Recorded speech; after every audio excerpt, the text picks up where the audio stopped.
발제자 두 분하고 토론자 네 분을 모시고 토론을 시작하도록 하겠습니다. 오늘 토론은 오백은 충남도의회 의원님, 오석범 전 홍성군 의회 의원님, 이도헌 결성 성우농장 대표님, 김창환 홍성축협 과장님께서 해주시겠습니다. 김완주 이연원 발제자님과 토론을 해주실 네 분은 단상으로 올라와 주시기 바랍니다. 네, 오늘 세미나는 전문가 초청 세미나인 만큼 발제를 해주신 논산 계룡 축산농협의 김한주님께서 토론 사회를 맡아서 진행하도록 하겠습니다. 네 분이 토론이 끝나면 발제자님과 토론자들이 방청객들과 질의응답하는 시간을 갖도록 하겠습니다. 그럼 오백은 충남도의원님, 다음으로 오석범 전 홍성군 의원님, 이도헌 성우농장 대표님, 김창환 홍성축협 과장님 순으로 토론을 시작하도록 하겠습니다. 오백은 의원님부터 토론을 시작해 주시기 바랍니다. 예, 충청남도의 오백은 의원입니다. 오늘 이렇게 홍주신문에서 한관우 대표님께서 이렇게 좋은 우리 홍성군과 예산군 내포 신도시의 최대 현안 중 하나인 악취 저감 문제에 대한 토론회를 개최해 주신 것에 대해서 깊은 감사를 드리고 이 지역의 도의원으로서 고민하고 있습니다만 오늘 두 분의 발제자의 말씀을 듣고 많은 교감도 가졌고 또 준비해야 될 것이 무엇인지 또 도에서 홍성 양군에서 해야 될 것이 있다면 지역 의원으로서 최대한 같이 협의를 하면서 도움을 줘야 될 거 아닌가 이런 생각을 가졌습니다. 오늘 많은 공부도 했고요. 우리 축산의 당면한 과제가 뭔지도 느끼는 것 같습니다. 저는 어차피 이 지역의 도의원으로서 악취에 대한 토론회에 저는 토론을 예방하거나 이런 것보다는 행정적으로 또 재정적으로 우리 이 문제를 해결하는데 도움이 될 수 있는 길이 무엇인가를 저는 같이 연구를 했고 자료를 준비했습니다. 여러분들에게 짧은 시간이지만 그런 위주로 제가 말씀을 드리도록 하겠습니다. 충청남도에서는 그동안에 악취 저감 대책으로 해서 많은 회의도 하고 행정부지사를 단장으로 해서 양군과 환경국과 축산과 이런 데서 회의를 많이 했습니다. 그래서 주민 만족도 소요조사를 해보니까 어느 정도 진정은 됐는데 그래도 근본적인 해결하는 데는 상당히 미흡하지 않느냐. 어차피 축산이 하면은 악취는 안 날 수는 없다. 그런데 과연 그걸 인식을 어떻게 할 것입니까? 같은 동네에 살던 주민들이었다면 조금 덜 했을 텐데 대포는 타지에서 오신 분들이 상당히 많기 때문에 거기에 대한 정말 반발심과 견디지 못하는 그런 느낌들 그리고 생활하는 것을 갖고 있는 것 같습니다. 특히 내포에는 젊은 세대들이 많이 와 있기 때문에 이거에 대한 이해도가 더 현저하게 떨어진다고 보겠습니다.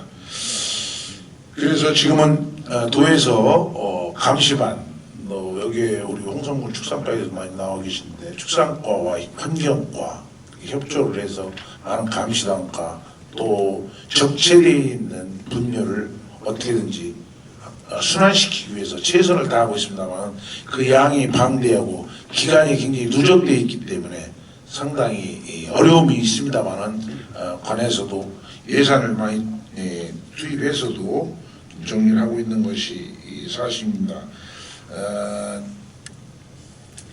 내포 신도시에 대해서 악취 문제는 저는 폐업만이 이 악취를 해결할 수 있지 폐업을 않고는 내포에서는 주민 만족도나 이런 걸 해결할 수 없다고 이렇게 생각합니다. 특히 대형 농장이 거기 있기 때문에 더 아주 근사치에 있기 때문에 바람만 아파트 쪽으로 신도시 쪽으로 불어주면 상당히 주민들이 고통을 호소하고 또 각 기관에다가 진정을 하고 있는 형편입니다.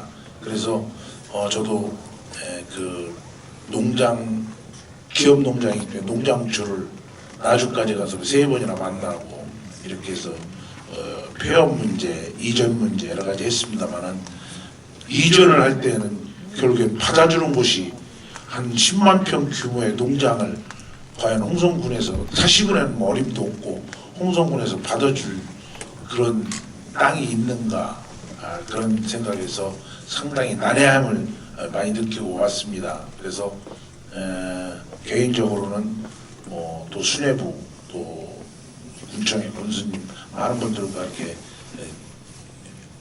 만나서 좀 좋은 의견을 나눌 수 있게 대화를 했습니다만은 현재까지는 아직도 답답한 것 같습니다. 아까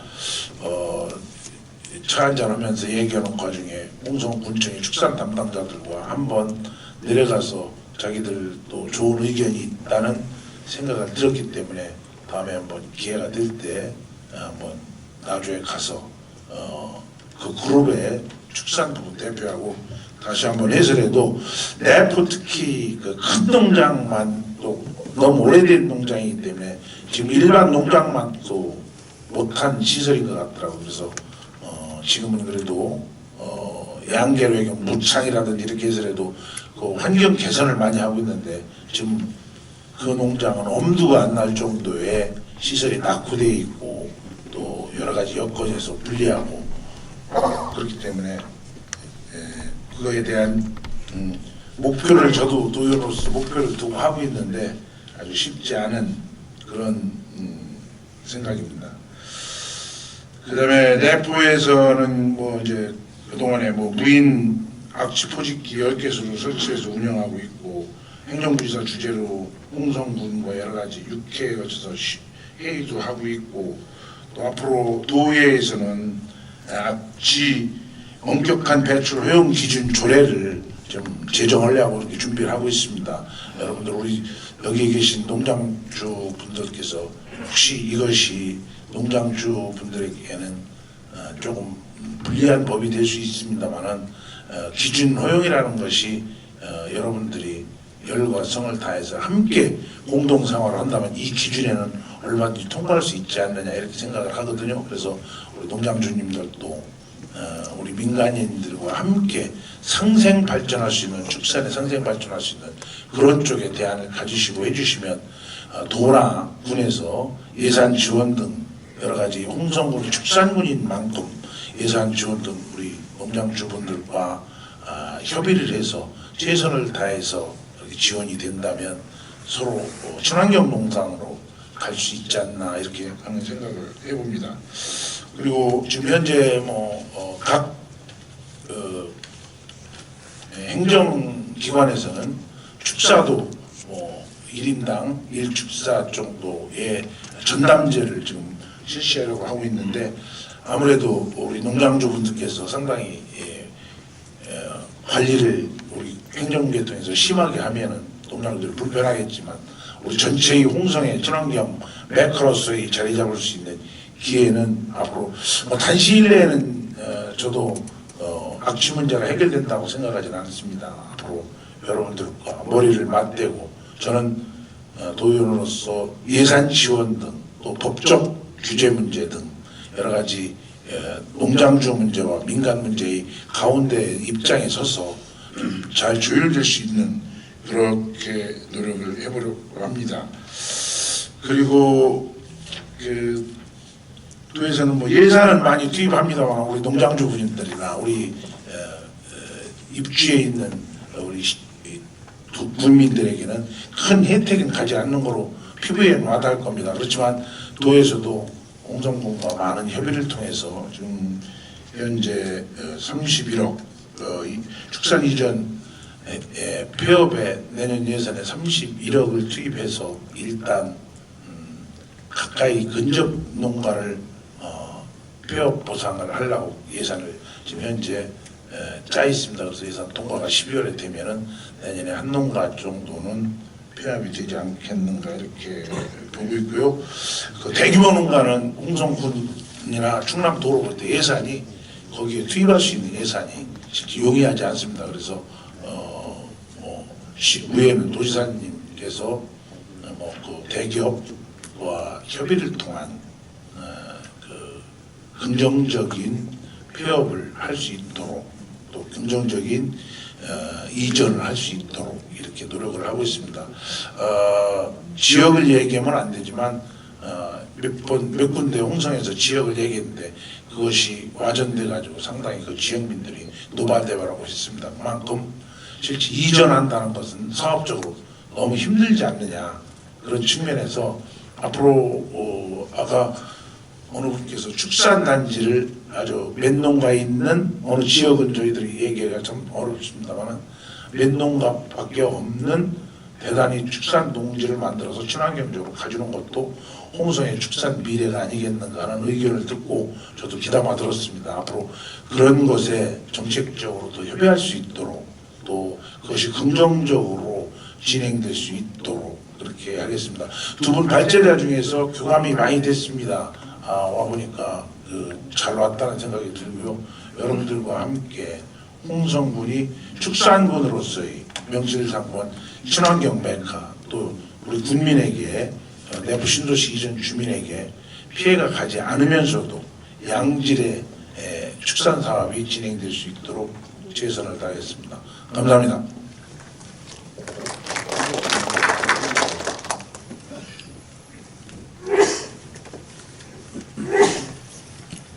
네, 다음은 오석범 전 홍성군 의원님의 토론을 들어보겠습니다. 오석범 전 의원입니다.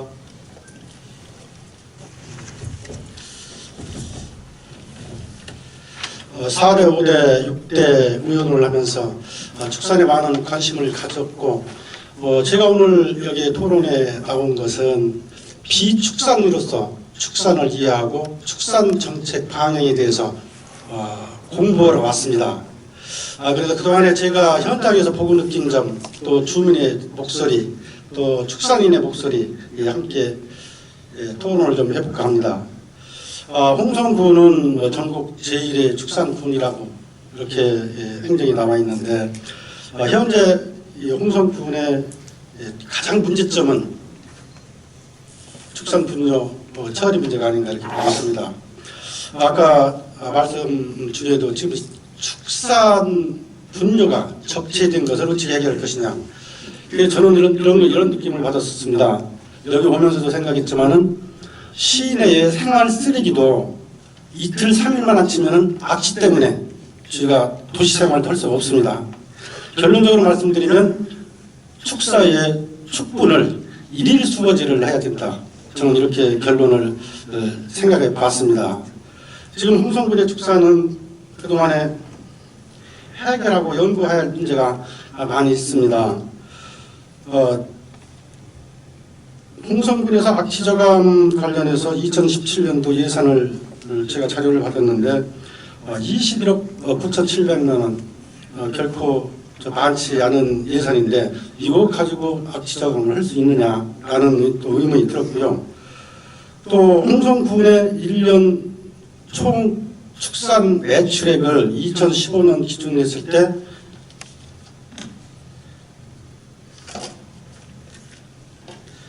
5,340억, 이것은 홍성군 예산과 맞먹는 예산입니다.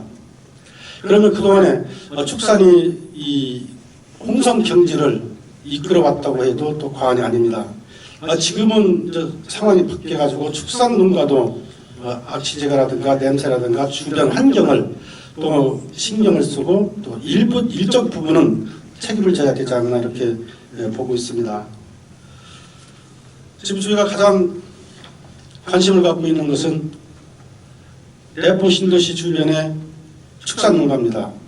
여기에 가장 문제점이 되고 있는 것은 도청 신도시 설계부터 잘못되지 않았나 이렇게 보고 있습니다. 아파트 단지와 축산 단지가 축사가 200~300m 떨어진 뒤에 어떻게 해서 아파트를 짓게 되느냐. 이것은 도시지역과 농촌지역의 완충지대를 2km, 3km 둬가지고 미세먼지라든가 축산분뇨 악취라든가 저감이 돼야 되는데 아파트 바로 옆에 축사 바로 옆에 아파트를 건설한 것은 충남도나 정부가 잘못이다. 이것은 지금 내포 신도시 주변에 있는 모든 축사는 정부 충청남도가 해결해야 된다 이렇게 보고 있습니다. 아무리 좋은 시설이라 해도 축사에서 냄새가 안 날 수가 없습니다. 그렇기 때문에 근본적인 해결책은 축사를 내포 신도시 주변의 축사를 철거하는 것이 맞지 않나 이런 의견을 좀 제시하겠습니다. 또 한 가지 김한주 논산 계룡 축산농협 부단장님께 여쭤보겠습니다. 아까 말씀하신 축사 내부 햇빛 수면에 들어가는 비용이 얼마나 되는지, 그 예산이 얼마나 되는지 그것을 좀 듣고 싶었었는데 그걸 말씀을 좀 안 해주셨는데 5천도 기준으로 해서 설치 비용이 얼마나 되나 좀 궁금한 부분이 답을 좀 해주시고 제가 많이 준비를 못했습니다. 아까 말씀드린 것처럼 비축산으로서 축산을 이해하고 축산 정책을 홍성군의 축산 정책 앞으로 어떻게 나가야 될 것인가를 배우러 왔습니다. 좋은 말씀 아까 강연하신 두 분께 많은 좋은 말씀을 들었는데 앞으로 홍성군의 축산이 더욱 발전하기를 또 지역에 이바지하기를 기대하겠습니다. 감사합니다.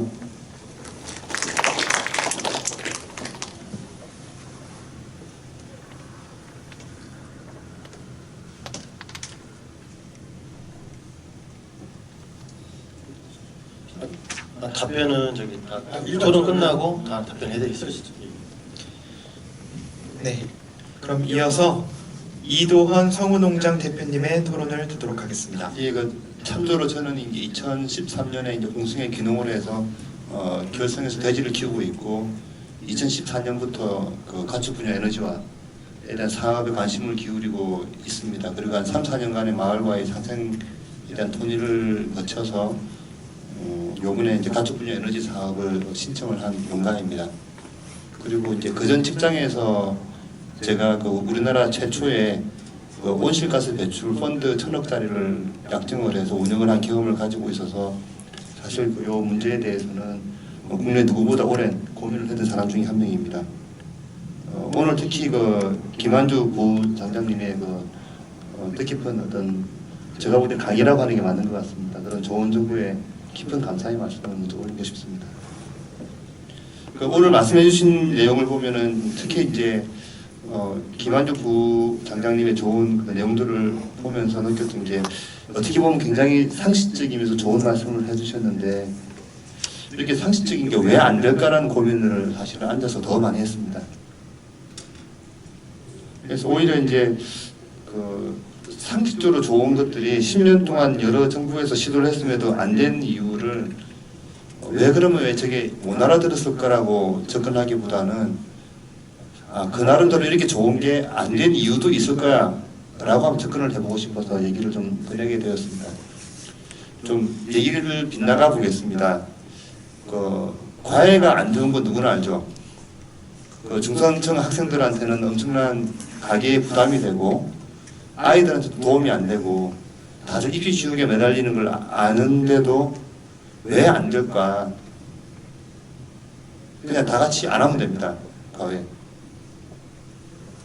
그러면 그런 쉬운 방법이 있고 상식적인 대안이 있음에도 안 될 때에는 무언가 이유가 있을 것이고 마찬가지로 이제 저도 이제 4, 5년 이렇게 고민을 하면서 안 되는 이유들은 나름 타당성이 있다라고 생각을 합니다. 그래서 오히려 그런 안 되는 부분들에 대한 얘기를 드리는 게 나을 것 같습니다. 첫 번째 드리고 싶은 말씀은 뭐냐면은 어떤 우리 도민이나 시민의 환경에 대한 인식의 발전 속도하고 어떤 우리나라 환경 규제의 후행성을 들고 싶습니다. 그러니까 저도 돼지를 키우면서 지금 여전히 제일 신경을 쓰고 있는 것은 뭐냐면은 수질이거든요. 그래서 이제 수질에 대해서 열심히 투자도 하고 막 해놨는데 저희는 기본적으로 규제를 따라갑니다. 어느 순간에 규제의 수준이 어디로 가 있냐면은 악취라든지 양분 총량제라든지 이런 식으로 들어와 있습니다. 그래서 농가의 관점에서 볼 때 한번 분뇨 처리 시설에 투자를 한다는 것은 엄청난 돈을 들이는 건데 해놓고 나면은 눈앞에 규제가 바뀌어버리는 상황을 항상 고민을 갖게 됩니다. 그리고 결과론적으로 또 시민의 의식 수준에 비해서 규제가 늦게 따라가다 보니까 농가는 농가들은 엄청나게 투자를 하는데 결과론적으로 우리 국민들과 축산농가의 갈등으로 비춰지는 부분들이 몹시 안타깝다 이런 말씀을 드리고 싶습니다. 이 부분에 관계돼서 좀 추가로 드리고 싶은 말씀은 이제 워낙 김한주 부장단님이 좋은 말씀을 해주셨기 때문에 추가로 드리고 싶은 부분은 사실은 지구온난화 부분들입니다. 그래서 작년 파리 협약에 따르면 축산 농가들이 하는 그 가스 분출, 뭐 소나 돼지 방지라든지 분뇨에 대해서도 조만간 석탄 발전소처럼 온실가스 배출 대상 산업으로 바뀝니다. 두 번째, 우리나라 농림부가 이제 온난화 대책을 하면서 제일 실수한 게 뭐냐면 가뭄에 대한 대책을 전혀 마련하지 않았죠. 그런 면에서 어떤 이제 물 부족이라든지 온실가스 배출하는 부분들이 농가에 큰 고민이 된다는 부분들까지를 감안을 해서 어떤 장기적 악취 문제뿐만 아니라 계획을 짜야지 과거에 수질만 고민했다가 악취 문제가 나오니까 또 갈등이 생기는 그런 문제를 반복하지 않을 거라는 생각을 하게 됩니다. 그다음에 과연 그러면 아까 그렇게 말한 대로 상식적으로 했어야 되는 이유가 어떤 제도나 규제의 후행성 말고 또 어떤 것들이 있는가를 좀 살펴보면은 흔히 이제 바이오가스를 얘기할 때 독일 예를 많이 듭니다. 그래서 독일 보면은 이제 분뇨해가지고서 가스도 하고 농가 수익도 되고 참 아름다운 스토리인데 우리나라하고 좀 현실감의 차이가 있죠. 그러니까 독일 같은 경우는 워낙 땅이 넓기 때문에 그 분뇨를 가지고 액비를 만들면은 그걸 가지고 에너지 작물을 키웁니다. 그래서 그 에너지 작물이 다시 바이오가스를 만드는 그 안에서 자체적인 완결성을 가지는 데 비해서 이제 우리나라 같은 경우에는 그렇게 에너지 작물을 키울 수 있는 독일 모델과는 좀 상관이 없지 않은지. 두 번째로 유럽 같은 경우에는 농민이 만드는 신재생 에너지를 갖다가 일반 에너지보다 두세 배 비싸게 사죠. 이게 옛날 노무현 정부 때까지는 발전 차익 제도라고 해가지고서 신재생 에너지 같은 경우는 제값에 사줬지만 MB 정부 이후에 농가가 만드는 바이오가스나 이런 신재생 에너지의 가격이나 석탄 발전소에서 나오는 전기값이나 동일합니다. 그런 면에서 바이오가스나 에너지화가 굉장히 바람직함에도 불구하고 어떤 유럽이나 그런 사례들과 우리 사이에는 굉장히 큰 차이가 있기 때문에 여러 부분들을 그냥 그대로 가능하겠구나 라고 하기는 좀 어렵지 않을까 생각을 하고 있습니다. 그러면서 그냥 이제 홍성에 있는 그냥 한 명의 이제 축산 농가로서 좀 드리고 싶은 말씀이 뭐냐면 그런 유럽에 있는 제도들도 좋지만 가축 분뇨 같은 경우에 그 액비 이상으로 중요한 게 고용분인 것 같습니다. 그런 면에서 이 고용분만이라도 좀 제대로 처리할 수 있는 부분들은 없을까 하는 고민들을 좀 하고 있습니다. 구체적으로 가축 분뇨 고용분을 연료탄으로 만들 수 있죠. 그리고 사실 홍성 인근에 보면은 큰 석탄 발전소들이 있습니다. 그런 면에서 예를 들자면은 뭐 도에서 나서시던 어떻게 해가지고서 이런 있던 지역에 있는 고용화한 자극탄이라도 제값에 수매를 발전소화해서 태울 수만 있더라도 사실 분뇨 문제는 상당히 해결이 가능할 것이고 이러한 것들 직전 가격에 매수를 한다면은 군이나 도에서 큰 부담을 들이지 않더라도 가능한 부분들이 있어 보입니다. 두 번째는 뭐냐면은 이제 쌀 직불금 관계된 겁니다. 이제 농림부의 큰 정책은 제가 알기로는 이제 쌀을 조사료라든지 에너지 작물로 전환하는 걸로 알고 있습니다. 그런 면에서 예를 들자면은 특히 이제 해안가 쪽에 있는 그런 이제 가뭄 때문에 힘들고 있는 농가들에 대해서 충분한 적당한 보상을 해서 이 부분들에 대해서 작물을 에너지화나 조사료로 대체를 하는 보상이 된다고 하면은 이 부분 역시 홍성에 있는 액비나 이런 부분들에 대한 소화에 있어서 굉장히 큰 선순환이 될 것이라고 생각을 합니다. 방금 같은 경우의 문제는 사실은 축산 농림부를 기준으로 한다면은 축산국의 문제라기보다는 식량 정책국의 문제로 판단이 되고 아까 에너지 가격이라든지 고용화 같은 경우는 산자부가 소만할 문제인 것 같습니다. 그래서 요약해서 말씀을 드리면은 어떤 가축 분뇨라는 부분들을 그냥 이제 악취의 문제 당연히 반영을 해야 되겠지만 요 문제 해결하고 나니까 과거에 물 문제 가지고 방류 문제 해결하니까 그게 이제 농가들이 열심히 투자를 했습니다. 하고 난 다음에 이제 됐나 보다 싶으니까 악취 문제가 나와서 또 도전해서 키는 이런 악순환을 해결하기 위해서는 어떤 큰 그림을 가지고 가야 될 것 같고 이러한 부분들이 제대로 되기 위해서는 단순히 축산의 문제라기보다는 산자부라든지 식량정책국이라든지 이런 모든 분들이 화합을 해서 좋은 대안을 만드셔야지 비용은 비용대로 낭비가 되고 농가는 농가대로 어떤 국민들에게 피해가 되는 상황들을 막지 않을까 하는 그런 생각을 하고 있습니다. 이상으로 제 말씀을 마치도록 하겠습니다. 네, 마지막으로 김창환 홍성축협 과장님의 토론을 듣도록 하겠습니다. 안녕하십니까. 홍성축협 근무하는 김창환입니다. 저희 홍성축협은 2013년도부터 그 공동자원화 사업인 자연순환 농업센터를 지금 운영하고 있습니다. 제가 그 시설을 좀 운영하면서 또 느꼈던 점과 어떻게 하면은 그 악취를 조금이나마 줄여줄 수 있을까 그런 생각을 좀 많이 했습니다. 몇 가지 거기에 대한 대안을 제가 생각을 해보았습니다. 우선 지금 현재 그 분뇨 처리 방법에 대해서 좀 말씀을 드리겠습니다. 지금 현재 그 분뇨는 말 그대로 건드리면 냄새가 나게 되어 있습니다. 현재 그 농가에서는 분가요, 즉 고액 분리를 하면서 농가에서 그 분뇨 처리를 하고 있습니다. 이제 그래서 이제 물론 이제 정화 방류 시설이 있는 농가들은 이제 아주 좋은 시설로 냄새 없이 이렇게 처리하는 농가가 있는 반면에 그러지 못한 열악한 농가들이 많이 있습니다. 그래서 이제 그런 그 분뇨들이 자꾸 움직이면서 그 냄새가 나는 겁니다. 첫 번째 그 발제해 주신 우리 김한주 부장장님께서 말씀해 주신 것처럼 분뇨는 쌓아놓지 말고 바로 처리를 해야 그 악취를 최대한 절감할 수 있다고 이렇게 말씀했듯이 저희가 그래서 지금 현재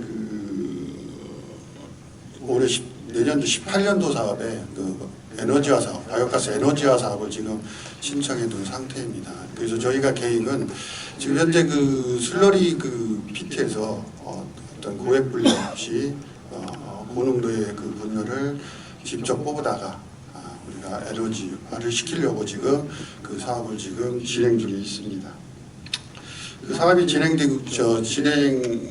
지금 중인데 실질적으로 이 홍성에서는 그런 공공처리 현대화된 공공처리 시설이 턱없이 지금 부족한 상태입니다. 지금 그 시설을 하기가 좀 이만저만 어려운 게 아닙니다. 지금 현재 우리가 그 사업은 선정이 지금 거의 된 상태인데 부지를 확장하지 못해서 상당히 지금 애를 먹고 있습니다.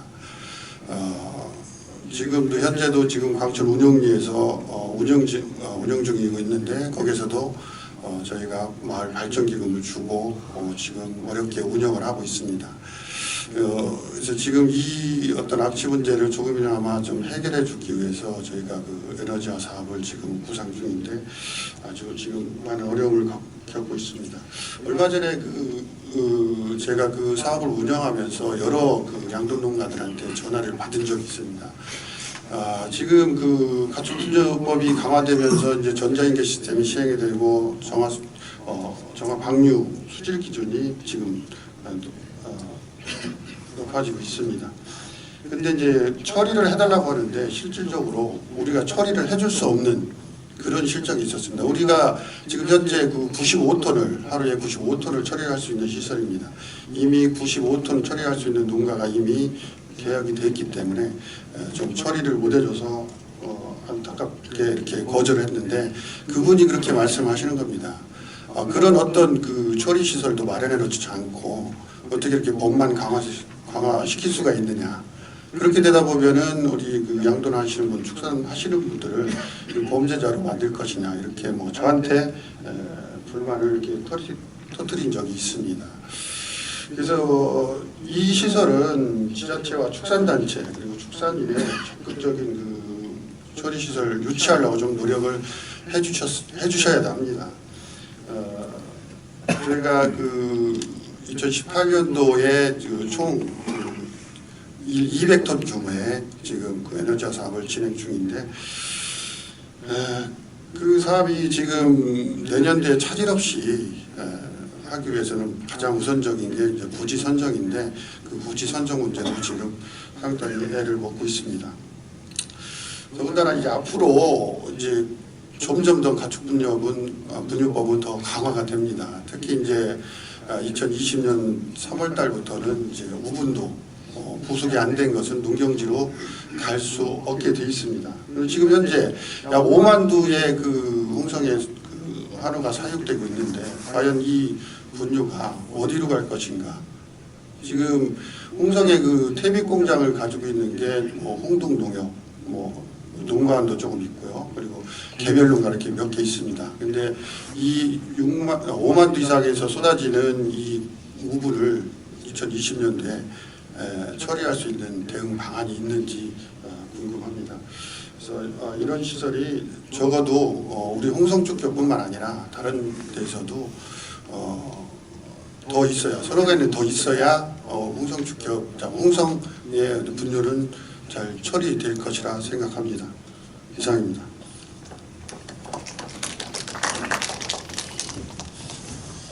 토론 잘 들었고요.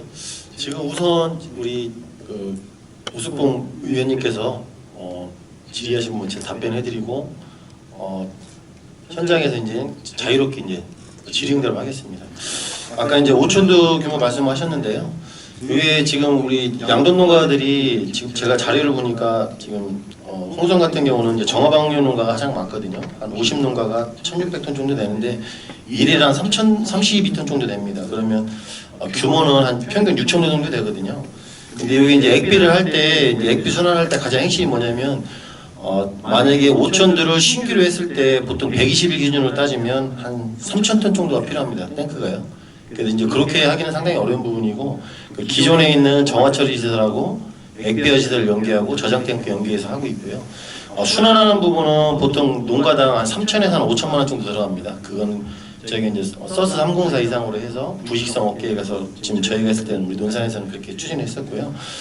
이게 이제 가장 문제가 지금 홍성은 정화처리 비율이 많은데 정화처리가 이제 배출 기준은 계속 강화됩니다. 지금 TN 같은 경우도 강화되고 환경부에서는 이제 TOC까지 적용이 들어가거든요.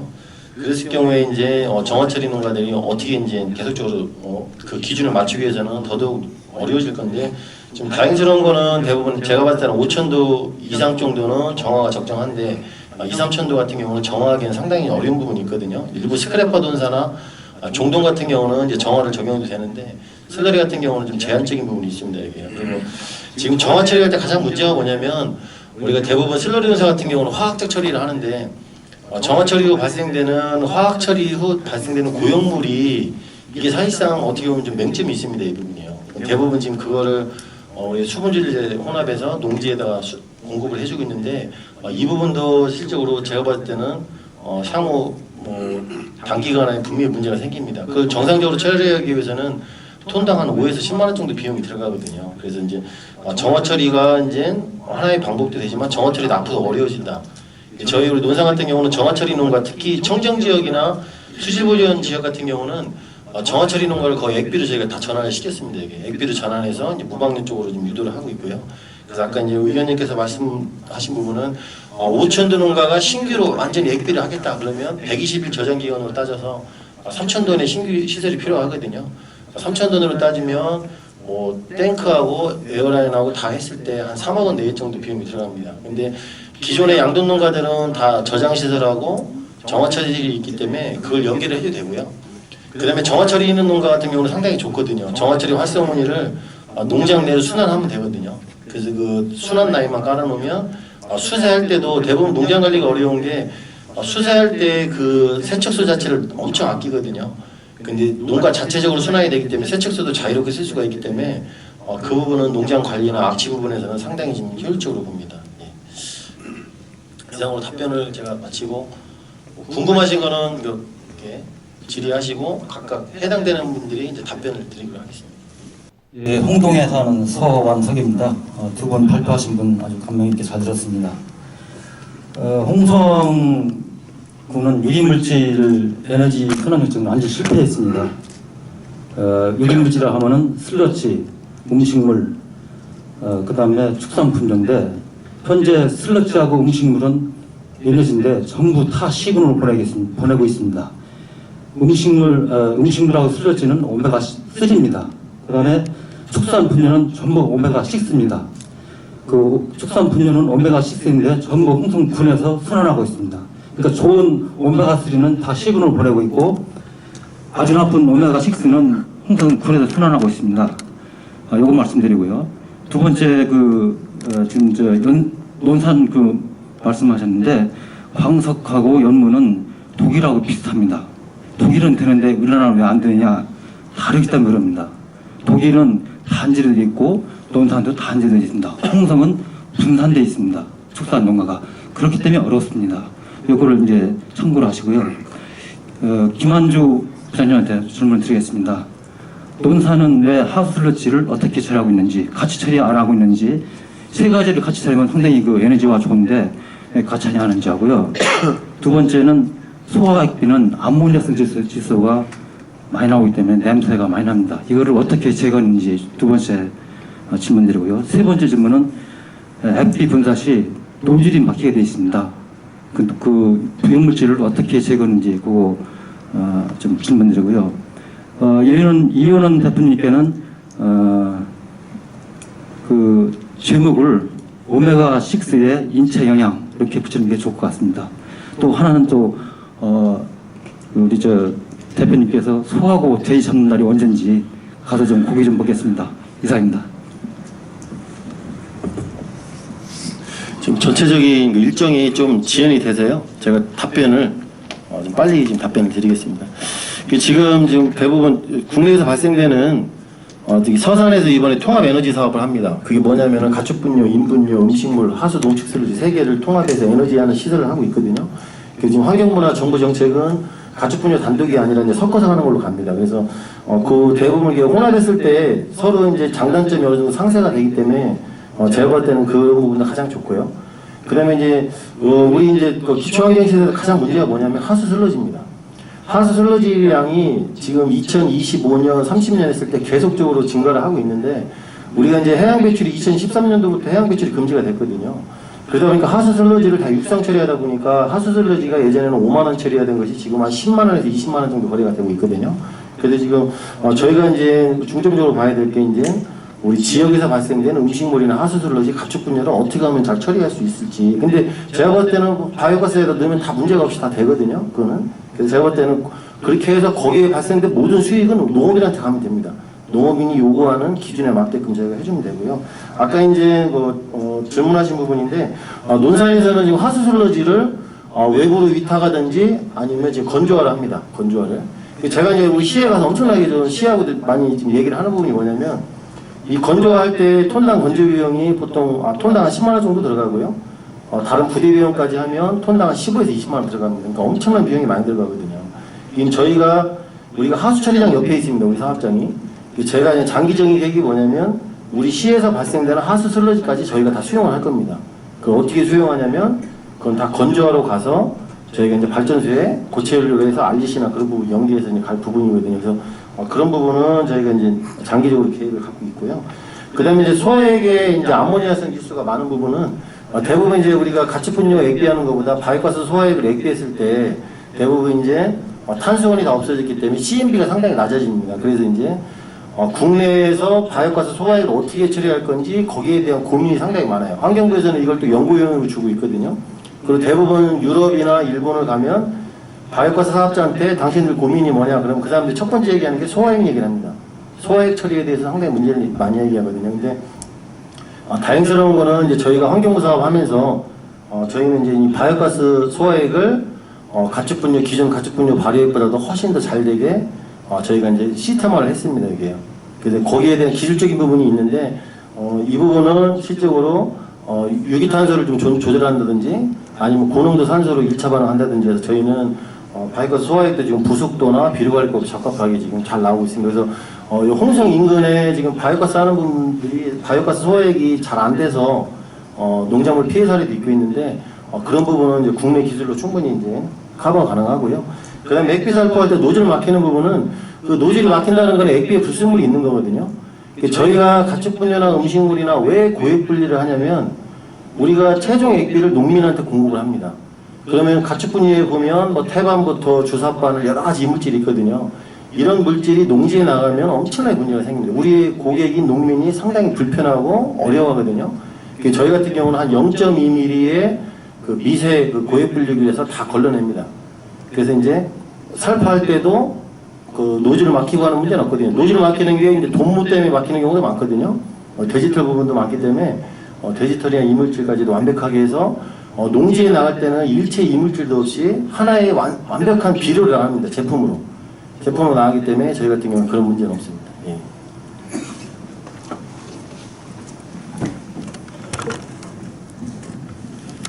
예, 지금까지 좋은 내용 발표해 주시고 여러 가지 방안도 말씀해 주셨는데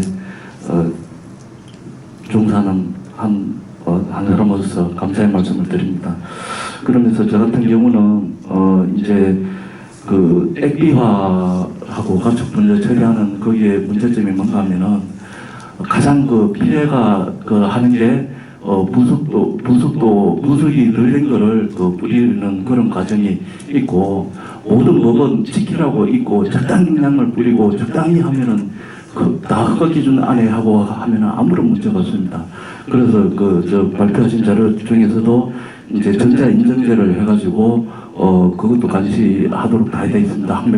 환경부까지 그렇게 되어 있는데, 그것이 올해 17년 3월 25일 날 그렇게 되어 있고, 부속도 검정은 20년 3월 25일에 그렇게 도줘야 되도록 되어 있는데, 이것이 어느 정도 실효성이 있는지, 저희 같은 경우는 제가 한국농어총사에서 근무하면서 이제 서산 H구 거기에 간호로와 이제 농지를 이렇게 관리를 하는데, 가장 큰 문제점이 액비 때문에 액비를 무단이 아니고 많이 뿌리고 기준량 이상을 뿌리고 부속이 안 된 거를 뿌리기 때문에 악취가 무진장 나고 그다음에 수질오염이 굉장히 극도로 나빠집니다. 그 두 가지를 근본적으로 잡기 위해서는 유해로 위원님께서 좀 의견을 많이 주셨는데요. 그 중에 해결돼야 될 그런 것도 많지만은 우선 그런 인정제, 감시자 그런 역할도 좀 중요한 것 같아가지고 정부에서 인정제도 했는데 그 실효성에 대해서 좀 실효성과 이런 가축 분뇨의 문제점을 해결하는데 어떤 역할을 하는지 그거 좀 말씀해 주십시오. 예. 제가 답변해드리겠습니다. 이게 가축 분뇨 이제 전쟁계 제도를 할 때 제가 이제 연구사업 초기 때부터 이제 참여를 했었거든요. 그래서 3년 동안 연구 사업을 하고 이제 올해부터 시행이 들어가는데요.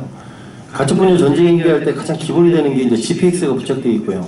차량에 이제 중량 센서가 부착되어 있습니다. 그다음에 이제 자동 영상 기록기가 되어 있기 때문에 그 차량이 이동하는 경로는 환경공단에서 다 볼 수가 있거든요. 만약에 차가 가다가 불법 투기를 했다 그러면 중량 센서에서 감지를 해서 그걸 곧바로 거기도 송출을 합니다. 그 때문에 농지가 아닌 다른 데서 중량이 변동이 되면 무단 투기로 이제 공단에서 다 관리를 하거든요. 그래서 현재는 지금 환경공단에서 다 모니터링을 하고 있고요. 지금 거기에 대한 문제점을 몇몇 지역에서 지금 그게 형사 고발되고 검찰 조사까지 받는 지역까지 나오고 있거든요. 그래서 이제 저희가 봤을 때 저희는 계속 얘기를 하거든요. 전자인계가 시행되기 때문에 이제는 진짜 정확하게 해야 된다. 근데 뭐가 문제냐면요. 가장 문제가 뭐냐면 이 제도권에 있는 사람들은 괜찮아요. 근데 이제 가축분뇨 운송 차량 갖고서 전자인계 안 달고 자율적으로 하는 사람들이 있거든요. 이 사람들은 전자인계도 안 달고 신고도 안 하고 다 이 사람들이 다 불법을 자행하고 있거든요. 그래서 저희가 환경부나 농림부 회의 때 전자인계 대상 아닌 차량에 대한 걸 강력하게 해라. 왜냐면 그 사람들을 컨트롤 안 하면 절대 이게 안 되거든요. 그게요. 그래서 이제 그 부분은 현재 이제 그 제도에서 하고 있고요. 그 다음에 아까 이제 부속도 좀 말씀하셨는데 이 부속도라는 게 왜 중요하냐면은 지금 우리가 농장에서 나오는 질소가 보통 0.5에서 한 1% 정도 됩니다. 질소 농도가요. 근데 그거를 농지에다 뿌리면 똑같은 양을 뿌려도 도복이나 여러 가지 문제가 생기거든요. 근데 부속도가 나오면 질소가 어느 정도 되냐면 보통 0.15%까지 떨어집니다. 그리고 저희가 1헥타르당 표준량이 얼마냐면 35톤 정도가 농식품부 권장이거든요. 그러니까 아까 이제 EU 같은 경우는 1헥타르당 150kg 이하인데 저희가 1헥타르당 저희가 5톤 정도를 뿌리면 40에서 50kg 정도밖에 시비가 안 되거든요. 그래서 이제 저희가 적정하게 발효된 걸 적정하게 시비하면 사실 문제는 없어요. 그리고 저희 같은 경우는 20년 동안 우리 액비 사업을 하면서 저희가 액비 뿌려서 도복 생기고 문제 생긴 적 없거든요. 퇴비보다 액비가 더 안전합니다. 똑같은 걸 보면. 예. 한 가지만 여쭙겠습니다. 그런 제도를 일반 저희 NGO 단체나 기타 관련된 공무원 내지 준공무원이 그런 거를 열람하고 그렇게 좀 감시 역할을 할 수 있습니까? 전자인증 제도에 대해서? 전자인증 현재는 가축분뇨법이 공동정원하고 액비유통센터는 올해 3월 20일부터 이미 적용이 됩니다. 지금 축산농가가 아니고 가축분뇨 재활용 신고한 사람들은 올해 3월 25일부터 적용을 이미 받고 있거든요. 지금 만약에 부속도가 안 나왔을 경우에 고발 조치하면 그건 후속 조치가 따릅니다. 지금 축산농가는 2019년부터 되고요. 가축분뇨 사업자는 올해부터 적용이 됩니다. 그 부분은. 그 부분은 충분히 다 관리를 할 수 있는 부분이고요. 예. 제가 볼 때는 사실 홍성군 같은 경우는 전국에서 광활한 친환경 면적을 가지고 있거든요. 홍동군인데 거기에 가축분유를 적용한다고 보면은 최상이 되는데 실제 그게 않고 있는 게 가장 문제고요. 사실 홍성군에서 그게 안 되니까 그쪽에 풀목생협이라든지 그쪽에 홍동이 광활한 면적에서 사실 저희가 이쪽에 하기 전에는 그쪽에도 저희 거를 달라고 해가지고 저희가 보낸 적도 있었습니다. 그런데 가장 좋은 조건을 갖고 있는데 그거를 안 넣은 거예요. 그런데 실제 소득 기존의 가장 근본적인 거는 근본적인 문제를 해결하면은 사실은 가축분유가 발효되는 이게 문제는 전혀 문제가 없거든요. 그러니까 항생제라든지 소득량만 어느 정도만 규제가 된다면은 적게 이제 선다면은 그냥 액비 탱크만 있어도 그냥 슬러리 갖다 넣어놔도 전혀 문제 없고 어디 지금 이제 처리장 김한주 대표님 부대표님 있는 논산에 그런 좋은 처리장이 필요가 전혀 없는 거예요. 사실은 축사를 근본적으로만 한다고 보면은 이런 처리장이 필요가 없는 거가 사실 축산 자체가 지금 왜곡되게 사실 그런데 왜곡이 정상화가 된 거예요. 편법이 정상으로 굳어졌기 때문에 이런 게 피고 고민을 하는 거죠. 그래서 사실은 우리 지금 정부에서 내년도에 5만 헥타르 정도를 지금 쌀을 남기 때문에 이제 대체 작물을 한다고 하고 2019년도에 10만 헥타르 정도 한다고 하고 있습니다. 내년에 충청남도에 배정된 게 8,700헥타르 정도 된다고 하거든요. 그러니까 홍성군 같은 경우도 사료 작물이 가장 많이 보조금을 주는데 헥타르당 300평당 400만 원 정도를 준다고 하더라고요. 그러면은 홍성군 같은 경우는 사료 작물을 하면서 액비로 전환을 한다고 보면은 굉장히 그 부분도 많이 도움이 되지 않을까 생각하고 가장 중요한 건 이런 처리장이나 이런 데도 전염병이 왔을 때 같은 데 소득량을 많이 쓰면 사실 이게 굉장히 더 많이 이제 시간도 걸리고 많이 안 되거든요. 근데 저희 같은 경우는 전혀 저희는 관내에 저희가 한 300헥타르 정도의 친환경 면적이 좀 있습니다. 그래서 저희 분뇨는 액비도 다 걸로 저희 다 나가고 KB도 전부 다 나가기 때문에 실제는 전혀 그런 게 문제가 지금 안 되고 있습니다. 그래서 홍성군 같은 경우 광활한 전국에 최고 많은 면적의 친환경 면적을 갖고 있으면서 이 액비를 고민한다는 것은 사실은 굉장히 모순점이 있지 않나 이렇게.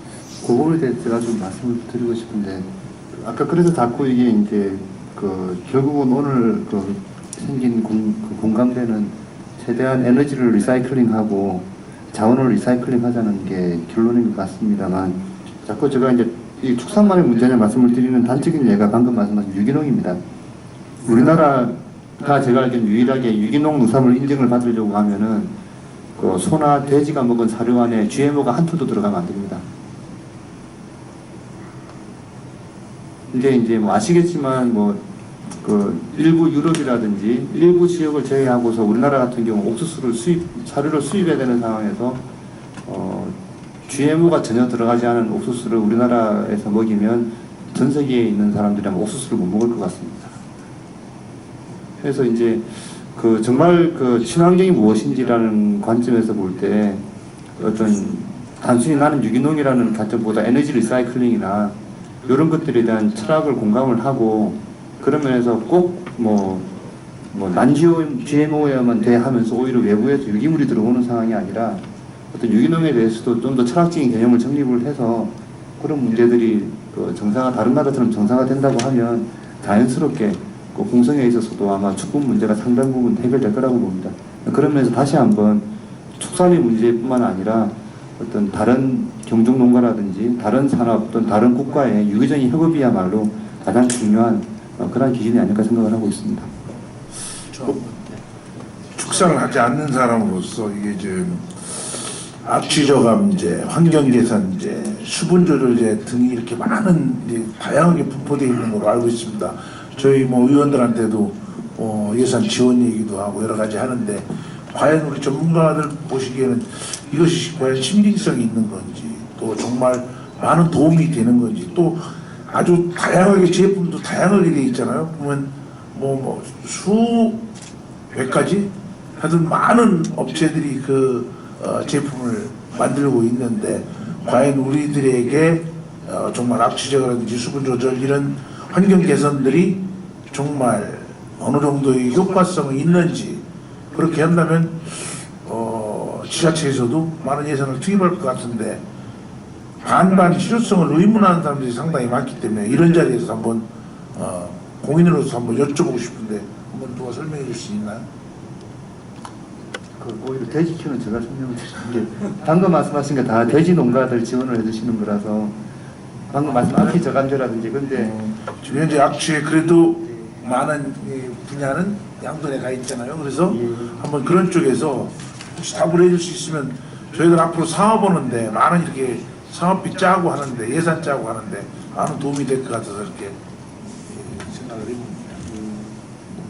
해봅니다.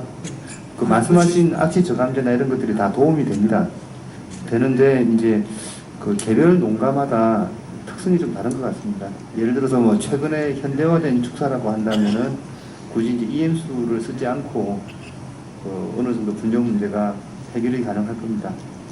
반면에 좀 옛날 낡은 도사라고 한다면은 저 EM수 사표령을 내리고 악취 저감제를 쓴다면 효과를 많이 볼 것 같습니다.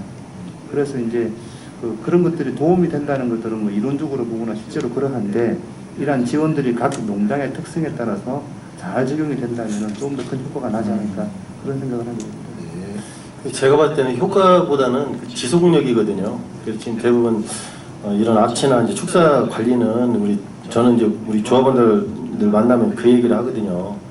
좀 너무 비용으로만 생각하지 말고 어느 정도 일정 부분 자부담 좀 하시라고 계속 하거든요. 그래서 우리 조합에서는 축산환경 내가 문제라고 해서 저희가 계속 그걸 얘기하거든요. 그래서 대부분 지자체에서 보조를 해주면 보조해준 부분만 사용을 하고 자부담을 안 쓰기 때문에 미생물 같은 경우는 6개월에서 1년 정도 지속적으로 가면 분명한 효과는 있거든요. 근데 대부분 이제 보조사업 내에서만 쓰고 하다 보니까 그게 한 두세 달 쓰고 안 쓰면 효과가 없거든요. 일부에서는 효과 없다는 분도 있고 꾸준하게 쓰는 분들은 효과 있다고 하거든요. 그래서 이제 그런 뭐 예산이 넉넉해서 연중 쓸 수 있으면 좋은데 어떻게 보면 농가도 어느 정도 참여를 할 필요는 있거든요. 그 전체 이제 비용에서 큰 부분이 아니고. 예. 그래서 시간이 이제 거의 뭐 5시 정도 돼 있고요. 예, 다시 마지막으로 한번 질의 받고 질의는 아니고 500원 의원 말씀하신 거 답변을 좀 드리는데요. 근데 악취 방지제는 그냥 임시적인 거 그냥 대안이 아닌 그냥 그렇게 할 수밖에 없는 그건 이제 농가 축산 농가의 마인드에다 달려 있습니다. 다 있는데 구체적으로 해결하는 거는 아까 그 김만주 장님 말씀하신 대로 싸는 대로 바로 처리하는 겁니다. 그게 그렇게 하면 악취가 안 나오거든요. 근데 왜 안 되느냐?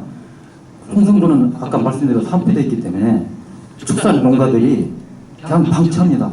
그래서 그 안에서 다 발효가 돼가지고 발효된 게 다 이게 악취가 나오는 거거든요. 발효가 됐기 때문에 그거 뭐하다 발효시키면은 가스 안 나옵니다. 홍성에서 나오는 그 축산 농가에서 나오는 그 가축 분유는 발효해도 가스가 안 나옵니다. 왜 안 나오냐? 이미 거기서 다 발효가 됐기 때문에. 그래서 단지가 필요하답니다. 단지에서 돼지가 싸는 대로 바로 그냥 관타고 이 소화제로 들어와야 이렇게 발효 가스가 나오고 제대로 된 발효 시설이 되는 거죠. 그래서 근본적인 해결은 바로 싸는 대로 수거해가는 게 답입니다. 제가 이제 마무리 이제 하고 이제 정리를 하겠습니다. 그래서 지금 뭐 좋은 말씀 많이 주셨는데요. 제가 이제 비교를 해보면 제주도가 지금 돼지가 홍성보다 조금 적거든요. 제가 이 말씀을 왜 드리냐면은 제주도는 이제 공동자원하고 분류 처리기사는 8개가 있어요. 제주도는. 근데 홍성 같은 경우는 현재 공공처리장 다 합쳐 4개 정도 되거든요. 근데 재밌는 게 뭐냐면 제주도가 이번에 그 환경오염 사고 나고 대책보고로 해서 추가 5개를 한다고 지금 도지사가 공표를 했거든요. 그럼 전체가 이제 13개 정도가 돌아갑니다, 이게요.